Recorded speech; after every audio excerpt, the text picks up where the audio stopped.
दोस्तों, मैं हूं लखन और आप देख रहे हैं मेरे यूट्यूब चैनल हंट। है दोस्तों, आप सभी के लिए एक मैंने नया रिक्रूटमेंट के बारे में बताया, जो कि आप सभी के लिए एक अच्छा खबर और आप सभी के लिए अच्छा रिक्रूटमेंट है, जो कि स्टेट बैंक ऑफ इंडिया ने हाल ही में आप सभी के लिए क्लर्क के लिए एक अच्छा अपॉर्चुनिटी जॉब लाया, जो कि आप सब अभी जो बैंक की तैयारी कर ले, जो स्टूडेंट तैयारी कर रहे हैं, उन सभी के लिए यहाँ बहुत ही खास है। 13,000 प्लस पोस्ट है इसमें, जो कि आप सभी इंडिया में कहीं से भी बिलोंग कर रहे हो, तो आप सभी के लिए यहाँ जानना बहुत ही ज़रूरी है कि स्टेट बैंक ऑफ इंडिया ने आखिर कितना क्या पोस्ट है, कौन से डिस्ट्रिक्ट में या कौन से राज्य में कितने क्या पोस्टिंग लाई है। स्टूडेंट, हम जानते हैं इसके बारे में कि यहाँ एसबीआई का जो क्लर्क पोस्ट है वह किन क्षेत्रों में कितनी क्या पोस्ट है और कौन सी कैटेगरी में कितनी क्या पोस्ट है, इन सभी के बारे में हम जान लेते हैं। जानने से पहले आप सभी से मेरा एक ही दरख्वास्त, यदि आप या यूट्यूब चैनल को सब्सक्राइब नहीं करा तो मेरे यूट्यूब चैनल को सब्सक्राइब करें, साथ ही बेल आइकन के बटन को जरूर दबाएं। देख रहे हैं स्टेट बैंक ऑफ इंडिया का जो ये central recruitment and promotion department corporation central Mumbai, जो कि यहाँ लेटर उन्होंने जो नोटिफिकेशन जो नोटिस जारी किया था, यहाँ उन्होंने जारी किया है प्रेस के माध्यम से, जो कि 16 दिसंबर को जारी किया। बाकी जो ऑनलाइन रजिस्ट्रेशन आपका होना है एप्लीकेशन के लिए, वो शुरू होना है 17 दिसंबर 2024 से 7 जनवरी 2025 तक। जनवरी 2025 तक आपका फॉर्म भरा जाएगा। इसके लिए आप जो भी इसमें एलिजिबल रहेंगे, आप सभी से एक दरख्वास्त, अपने डॉक्यूमेंट्स रेडी कर आप दिसंबर से जनवरी 7 तक आप अपना रिक्रूटमेंट के लिए एप्लीकेशन फॉर्म भर सकते हैं। यह जो पोस्ट है जूनियर एसोसिएट का है, जो कि कस्टमर सपोर्ट और जो अपने जो विक्रेता है सेल्स के, उसके लिए है। ठीक है, in clerical cadre in State Bank of India, जो कि स्टेट बैंक ऑफ इंडिया में है। Candidate can apply for vacancy in one state UT only. Candidate है ओनली सिर्फ एक राज्य पर ही अप्लाई कर सकते हैं, मल्टीपल राज्य पे अप्लाई नहीं कर सकते। ठीक है ना। Test only earns under this recruitment project the candidate apply for vacancies particularly state UT should be proficient reading, writing, speaking and understanding in the specific update local language and other of the state UT। आपको बता दें, इनका सीधा एक फंडा है। उन्होंने कहा कि यदि आप जिस भी स्टेट में जाना चाहते हैं, आप जहीं भी आप फॉर्म भरना चाहते हो, तो आपके वहाँ का लोकल लैंग्वेज आपको आना चाहिए। जो लोकल लैंग्वेज रहेगा, जो वहाँ की जो भाषा रहेगी लोकल, आपको आना चाहिए, क्योंकि आपको कस्टमर केयर के रूप में ही आपको पूरा काम करना रहेगा। जो एसबीआई का जो प्रोडक्ट रहेगा उसको सेल करना रहेगा। समझे, प्रोडक्ट का मतलब होता है अकाउंट्स ओपनिंग, अकाउंट्स के वगैरह के बारे में आपको वहाँ के लोकल लैंग्वेज में आपको समझाना रहेगा। वहाँ लोकल लैंग्वेज आपको आना चाहिए। उन्होंने बताया है कि यदि आप मेन एग्ज़ाम में क्वालिफाई हो जाते हैं, टेस्ट लिया जाता है, वो आपके ज्वाइनिंग से पहले ली जाती है। भले आप मेन एग्ज़ाम में पास हो जाए, आपको ज्वाइनिंग से पहले आपकी लोकल लैंग्वेज का टेस्ट किया जाता है। देखिए वैकेंसीज़ के बारे में है, जो कि वैकेंसीज हाल ही में बहुत सारी वैकेंसीज निकली है सभी राज्यों के लिए। तो आप सभी के लिए बहुत ही अच्छा अपॉर्चुनिटी है। जो अभी क्लर्क के लिए तैयारी कर रहे हैं उनके लिए बहुत ही अच्छा अपॉर्चुनिटी मिली है, जो कि स्टेट एसबीआई ने यहाँ पोस्ट ला कर। सबसे पहले सर्कल देखते हैं। देखिए सर्कल में है, सबसे पहला है अहमदाबाद, और अहमदाबाद कहाँ पे आती है? गुजरात। गुजरात में आप देखिए सबसे पहले लाइन पे, ठीक है, सबसे पहले लाइन पे हम देख रहे हैं एससी में 75 वैकेंसीज, ठीक है, रेगुलर वैकेंसीज और बैकलॉग वैकेंसीज वगैरह दोनों के बारे में दिया गया है। तो जो हम रेगुलर वैकेंसीज है उसके बारे में है, जो कि कैटेगरी वाइज से, ठीक है। तो 75 एससी के लिए, 160 एसटी के लिए, ओबीसी के लिए 289, ईडब्ल्यूएस के लिए 107 और जनरल के लिए 442, तो टोटल 1073। ये ओनली गुजरात के लिए, मतलब 1073 पोस्ट सिर्फ गुजरात में अहमदाबाद सिटी में ही निकाला गया है। बाद है अमरावती। अमरावती है आंध्र प्रदेश। आंध्र प्रदेश तेलुगु, जो कि तेलंगाना या उर्दू, जो तेलुगु या उर्दू आपकी लैंग्वेज। देखो इनमें लैंग्वेज भी उन्होंने बताया है, तेलुगु उर्दू दोनों लैंग्वेज पूरी तरह से बताया। तो आपको ये लैंग्वेज आना जरूरी है, क्योंकि आपके लोकल लैंग्वेज में आपको वर्क करना है, आपको प्रोडक्ट सेल भी करना है, ठीक है। तो उन्होंने इसमें देखो अमरावती में एससी के लिए 8, एसटी के लिए 3, ओबीसी के लिए 13 पोस्ट है, ईडब्ल्यूएस के लिए 5 पोस्ट है। सबसे पहले हम देखते हैं भोपाल सर्कल, जो कि आपको टिक मार के रखा हो, भोपाल सर्कल, जो कि भोपाल सर्कल के अंदर आते हैं आपके दो स्टेट, मध्य प्रदेश और छत्तीसगढ़, ठीक है। इसमें दोनों आपका लोकल लैंग्वेज रहेगा हिंदी। मध्य प्रदेश और छत्तीसगढ़ में जब पोस्ट चाहते हैं एसबीआई पे तो आपको हिंदी आना जरूरी है, क्योंकि वहाँ की लोकल लैंग्वेज हिंदी रहेगी। ठीक है, तो हम वैकेंसीज के बारे में जान लेंगे पहले एमपी के। तो एमपी में एससी कैटेगरी में वैकेंसीज रहेगी 197, एसटी के लिए 263, और कैटेगरी वाइज इसमें हम देखेंगे ओबीसी में तो 197, और ईडब्ल्यूएस में 131, और जनरल में 5 to 91 है ना, 5 to 9। ओके, तो इसी तरह टोटल पोस्ट हमारा एमपी में रहेगा 1317। ठीक है, तो 1317 पोस्ट एमपी में, जो कि आप सभी के लिए एसबीआई ने या क्लर्क के लिए पोस्ट निकाली है, जो कि आप सभी के लिए एक अच्छा अपॉर्चुनिटी है। जो आप सभी स्टूडेंट अभी तैयारी कर रहे हैं तो आप सभी के लिए यहाँ बहुत ही बढ़िया रहेगा। ठीक है, तो छत्तीसगढ़ में भी हम देख लेते हैं। छत्तीसगढ़ के जो स्टूडेंट हैं सभी आप भी देख लीजिएगा, आपको पोस्ट इसमें रहेगा एससी 57, एसटी 154, 28, ओबीसी ईडब्ल्यूएस 48, और जनरल के लिए 196। तो टोटल यहाँ पोस्ट रहेगी 483 पोस्ट, जो कि कैटेगरी वाइज दिया गया था। बाकी टोटल रहेगा आपका 483, जो कि छत्तीसगढ़ है। ठीक है, तो इसी तरह सभी राज्यों का जो सर्कल वाइज और स्टेट वाइज और लोकल लैंग्वेज इसी प्रकार सभी का दिया गया है। जैसे कि मान लो कोई है छत्तीसगढ़, चंडीगढ़ का, चंडीगढ़ में आपको तीन चार प्रकार का आपका जो है उसमें जम्मू कश्मीर, हिमाचल प्रदेश, चंडीगढ़, लद्दाख, पंजाब। तो आप जिस भी स्टेट आपके बिलोंग करते हैं आपको उस एरिया की लोकल लैंग्वेज और आपको हिंदी आना जरूरी है। ठीक है ना, तो इसी तरह आपको टोटल पोस्ट दी गई है, आप देख रहे हैं ना। तो टोटल पोस्ट हम देख रहे हैं इसमें, जो हमारी रेगुलर भर्ती में उसमें देख रहे हैं हम 13,735 पोस्ट आपकी रहेगी। कितने? 13,735 पोस्ट ये टोटल रहेगी। एलिजिबिलिटी क्राइटेरिया के बारे में हम बात कर लेते हैं। एलिजिबिलिटी क्राइटेरिया, ठीक है, तो इसके बारे में हम सबसे पहले बात कर लेते हैं एज लिमिट की बात। इसी आपकी एज का काउंटिंग हो जाएगा, not below 20 years and not above 20 years. Relaxation upper age limit, अब हम कैटेगरी वाइज जो एज में रिलैक्सेशन मिलता है उसको हम देख लेते हैं। ठीक है, तो सबसे पहले एससी एसटी इन दोनों को मिल जाती है 5 ईयर का एज रिलैक्सेशन। ठीक है, इसी बाद में ओबीसी को मिल जाती है 3 वर्ष का रिलैक्सेशन। पीडब्ल्यूबीडी जनरल और ईवीएस को मिल जाती है 10 ईयर्स का, और पीडब्ल्यूबीडी एससी और एसटी के लिए मिल जाता है 15 वर्षीय। पीडब्ल्यूबीडी ओबीसी के लिए मिल जाता है 13 वर्षीय। यह आपका एज रिलैक्सेशन है, जो कि आपको एज में छूट मिलती है ना, उसके लिए है। सिलेक्शन प्रोसेस की बात कर लें। ठीक है, सिलेक्शन प्रोसेस की हम बात कर लेंगे इसमें। The selection process will be consist of 1 line test, preliminary and mains exam. आपका 2 एग्ज़ाम रहेगा इसमें। आपका एक तो मुख्य एग्ज़ाम रहेगा और एक आपका टेस्ट की तरह एग्ज़ाम रहेगा। And test of specified opted local language, और आपका जो लोकल लैंग्वेज है उसका भी टेस्ट लिया जाएगा। तो पेज 1 में आपका प्रिलिमिनरी एग्जामिनेशन रहेगा, जो कि online preliminary exam consist of objective test for 100 marks will be conduct online. This test would be 1 hours duration, consist of 3 sections as follow. ठीक है, तो आपका जो टेस्ट रहेगा, जो फर्स्ट जो पेज रहेगा आपका, वो आपका 100 मार्क का रहेगा। ठीक है, मतलब 100 नंबर का रहेगा, जो कि आपको इसमें लेना है। ठीक है, 3 सेक्शंस रहेगा इसमें आपके अंदर। ठीक है, जो कि आपको बता रहा हूँ। फर्स्ट सेक्शन आपका रहेगा इंग्लिश लैंग्वेज, सेकंड सेक्शन आपका रहेगा न्यूमेरिकल्स एबिलिटी, और तीसरा रीजनिंग एबिलिटी। ठीक है, मीडियम ऑफ एग्जाम इंग्लिश, जो इंग्लिश का लैंग्वेज है इंग्लिश ही रहेगा। बाकी न्यूमेरिकल्स एबिलिटीज़ एंड रीजनिंग जो एबिलिटीज़ हैं, ठीक है ना, ये आपके द्वारा आप चॉइस कर सकते हैं आपकी इस लैंग्वेज के अनुसार। ठीक है, नंबर ऑफ क्वेश्चंस की बात कर ले तो इंग्लिश लैंग्वेज में हमारा नंबर्स क्वेश्चंस रहेगा 30 क्वेश्चंस, और इसमें न्यूमेरिकल्स एबिलिटी में हमारा रहेगा 35 क्वेश्चंस, और रीजनिंग एबिलिटी में रहेगा हमारा 35 क्वेश्चन। इसी तरह टोटल क्वेश्चंस आपको हो जाएगा 100। ठीक है, तो आपका टोटल क्वेश्चन रहेगा 100।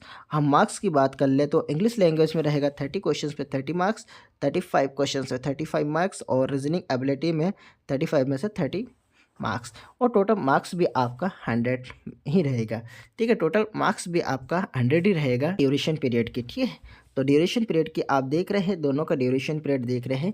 तो जो 30 क्वेश्चन से आपको वो 20 मिनट्स में सॉल्व करना रहेगा, और जो 35 क्वेश्चन से वो भी आपको 20 मिनट्स में ही सॉल्व करना पड़ेगा, और 35 क्वेश्चन जो आपका रीजनिंग एबिलिटीज़ का रहेगा वो भी आपको 20 मिनट्स में ही सॉल्व करना रहेगा। मतलब आपका 100 क्वेश्चंस आपको 1 आवर्स में कंप्लीट करना पड़ेगा, जो कि आपकी स्ट्रेटजी के ऊपर आपको डिपेंड करता है, कंप्लीटली कवर कर सकते हैं। ठीक है, इसमें और एक बात बता दो, आपका जो नेगेटिव मार्किंग्स है ना वो 1/4 रहेगा। ठीक है, आपका नेगेटिव मार्किंग 1/4 रहेगा, जो कि इसमें आपका 1/4 गलत रहेगा। यदि आपका कोई क्वेश्चन गलत हो जाता है तो आपका 1/4 एक चौथाई अंक आपका काटा जाएगा। एग्ज़ाम की बात कर ले हम तो मेंस एग्ज़ाम है, structure of online mains exam would be as follow. ठीक है, number of test, medium of exam, number of questions, marks, duration. Okay, हम पहले बात कर लेते हैं जनरल फाइनेंस अवेयरनेस। जनरल जो कि आपका जीएस जीके से शुरू होती है, ठीक है, और फाइनेंस अवेयरनेस मतलब आपको देखो फाइनेंस का काम करना है तो फाइनेंस का जो जनरल जीएस रहेगा तो आपको वो भी रखना पड़ेगा। मीडियम की बात करें तो मीडियम आप जो भी आपका स्टेट आपका एरिया से आप आ रहे हो तो आप अपने उस लैंग्वेज के अनुसार अब आपका मीडियम आप चॉइस कर सकते हैं। और नंबर ऑफ क्वेश्चंस की बात कर ले तो 50 क्वेश्चंस और उस पर 50 मार्क्स, और आपको 35 मिनट में आपको सॉल्विंग करना रहेगा। ठीक है, 35 मिनट में आपको सॉल्विंग करना रहेगा। साथ ही बात कर ले जनरल इंग्लिश की, तो इंग्लिश जो कि हमेशा उसकी मीडियम इंग्लिश ही रहेगी, दैट्स नॉट, उसको अपन चेंज भी नहीं कर सकते ना उसको हिंदी में, इसलिए वो इंग्लिश में ही रहेगी। ठीक है स्टूडेंट, तो नंबर ऑफ क्वेश्चंस आपका रहेगा इंग्लिश में 40, और नंबर्स ऑफ आपका इसमें 40 मार्क्स रहेगा, और नंबर ऑफ ड्यूरेशन टाइम इसमें 35 मिनट्स आपका रहेगा इंग्लिश में। ओके, ये रहेगा आपका इंग्लिश। ठीक है, इसके बाद हम बात कर लेते हैं क्वांटिटेटिव एप्टीट्यूड्स। ठीक है, हम इसमें गणित की बात कर लेते हैं। गणित में आपका रहेगा इसमें 50 क्वेश्चंस रहेगा और 50 मार्क्स रहेगा, और 45 मिनट्स में आपको सोल्व करना रहेगा। ठीक है, और हम बात कर लेते हैं लास्ट हमारा जो रहेगा इसमें आपका जो है ना फेस सेकेंड का जो लास्ट से reasoning ability and computer aptitude, इसमें आपका रीजनिंग रहेगा और कंप्यूटर से रिलेटेड आपका क्वेश्चंस भी रहेगा, जो कि इसमें आपका 50 क्वेश्चन रहेगा, और इसमें सबसे ज़्यादा मार्क्स मिलेंगे आपको 60 मार्क्स। ठीक है, जो कि 45 मिनट्स में आपको इसको कवर करना रहेगा। कितने 45 मिनट्स में आपको कवर करना पड़ेगा, बाकी मार्क्स गुड है। ओके, तो टोटल नंबर ऑफ क्वेश्चंस हमारा रहेगा 190, 190 आपका क्वेश्चन रहेगा, और टोटल नंबर्स ऑफ मार्क्स रहेगा आपका 200, तो आपको 200 नंबर लाना रहेगा, और आपका क्वेश्चन है 190। ठीक है, तो इसी तरह आपको बता दें इसके समय सीमा कितनी रहेगी, तो इसमें समय सीमा रहेगी 2 आवर्स 40 मिनट, मतलब 2.5 घंटे पे आपको 190 क्वेश्चंस को सोल्व करना रहेगा, और 200 नंबर का आपका क्वेश्चन रहेगा, जो कि आपका पेज सेकेंड का। ओके, तो ये आपका क्या रहेगा, मेन एग्जाम रहेगा मार्किंग की। ठीक है, there will be negative mark as wrong answer this objective test, 1/4 of mark assigned for the questions will be deducted for each wrong answer. Okay, तो इसमें आपका 1/4 नंबर जो आपका रॉन्ग चले जाएगा ना, तो उसका 1/4 अंक आपका काट दिया जाएगा। ओके, एक गलत नंबर पे आपका 1/4 अंक आपका रॉन्ग आंसर का नेगेटिव मार्किंग रहेगा। हम की बात कर ले प्राइमरी एग्जाम आपका रहेगा फरवरी में एग्ज़ाम होना रहेगा।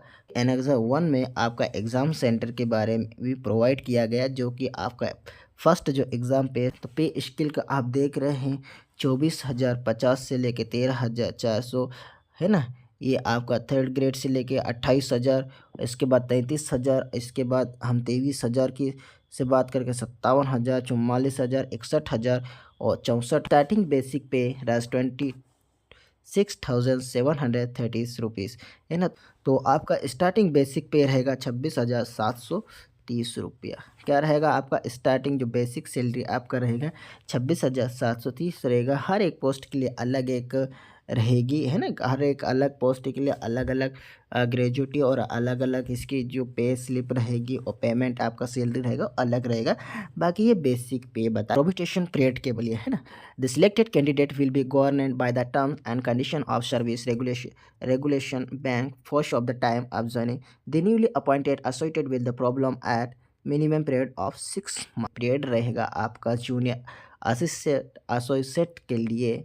तो प्रोबिटेशन पीरियड जो कि आप सभी जूनियर एसोसिएट का रहेगा पीरियड ऑफ 6 मंथ 6 महीने का रहेगा, जो कि एसबीआई में आपका प्रोसेस बातें आप सभी को बताना है, जो कि पॉइंट नंबर 14 में है, जो कि application fees and intimation charges and refundable. Okay, तो आपको बता दें आपका जो एप्लीकेशन फ़ीस रहेगा आप सभी जो कैटेगरीज का रहेगा, कैटेगरीज वाइज भी दिया इसमें जो आपका चार्जेस रहेगा SC ST PWFD XSDX के लिए या फीस चार्जेस रहेगा नील। जनरल OBC और EWS के लिए रहेगा इसमें चार्जेस। जनरल OBC EWS के लिए आपका फीस स्ट्रक्चर रहेगा ₹750 जो कि नॉन रिफंडेबल है। मतलब आपका फ़ीस एक बार यदि आपने पे कर दिया तो इसके बाद उसकी रिफ़ंड होने की कोई चांसेस या कोई गुंजाइश नहीं है। ओके ना, तो समझा? हाँ तो भाई लोग, अभी तो आप सभी के लिए मैंने सब कुछ बता दिया, तो आप सभी यही सोच रहा है कि इसका क्वालिफ़िकेशन क्या होगा। इसका जो एजुकेशन क्वालिफ़िकेशन रहेगा वो क्या है, जो कि आप सब अफेयर हो सकते हैं इस एग्ज़ाम के लिए और फॉर्म भर सकते हैं।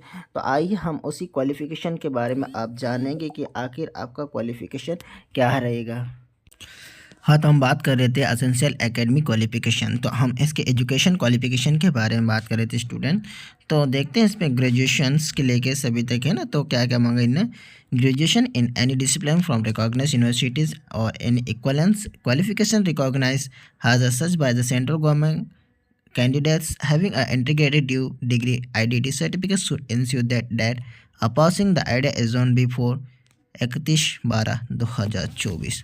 ओके, तो आपका इन्होंने कहा कि आप 31 दिसंबर 2024 से पहले पास आउट हो। ठीक है, 31 दिसंबर जो अब इस महीने की 31 दिसंबर से आप पहले पास हो चुके हो, तो वहाँ डिग्री आपका जो रहेगा वो आपका क्वालिफाइड रहेगा। तो यानी आपसे सीधी सीधी बात कहूँ तो आपका ग्रेजुएट होना ज़रूरी है। ओके, तो ये है आपका जो कि उन्होंने कहा 10। उन्होंने और एक ऑप्शन दिया है 10 who are in the final year semester of their graduation may be held so provisionality subject to the condition that if provisional selected they will be have to produce proof having passed to the graduation examination on or before। आपका final year हो और आपका last semester हो और आप इसके लिए apply करना चाहते हो तो बिल्कुल अप्लाई कर सकते हैं। में भी हो या लास्ट सेमेस्टर भी हो तो आप फॉर्म डाल सकते हैं।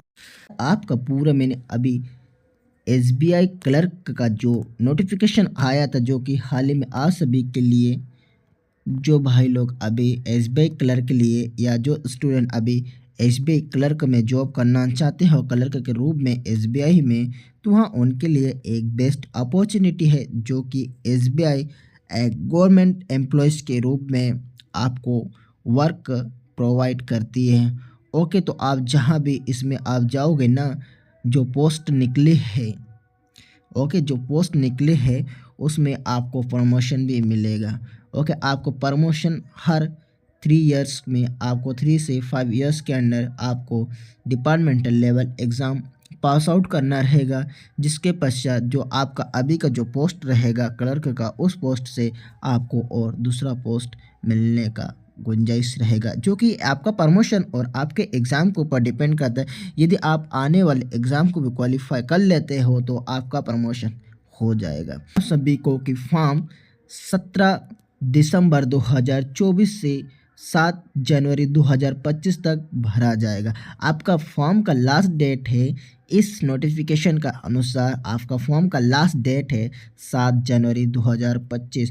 तो क्यों MP ऑनलाइन दुकान में जाएं और आप अपना SBI क्लर्क के लिए फॉर्म भरें और में होने वाले पेश 1 का जो एग्ज़ाम है आप एक ही बार में क्वालिफाई कर ले। तो मैं उन सभी स्टूडेंट को कहना चाहता हूं कि उम्मीद को ना छोड़ो, तुम लगातार मेहनत करते रहो, तुम सफलता एक बार तुम्हें मिलेगी, बस तुम हार मानना नहीं। ठीक है, तो तुम सिर्फ हार नहीं मानना कि मेरे से नहीं होगा। ठीक है ना, तो इसी तरह यदि मेरा वीडियो अच्छा लगा तो वीडियो को लाइक करना, कमेंट करना, शेयर करना और यूट्यूब चैनल को सब्सक्राइब ज़रूर करना।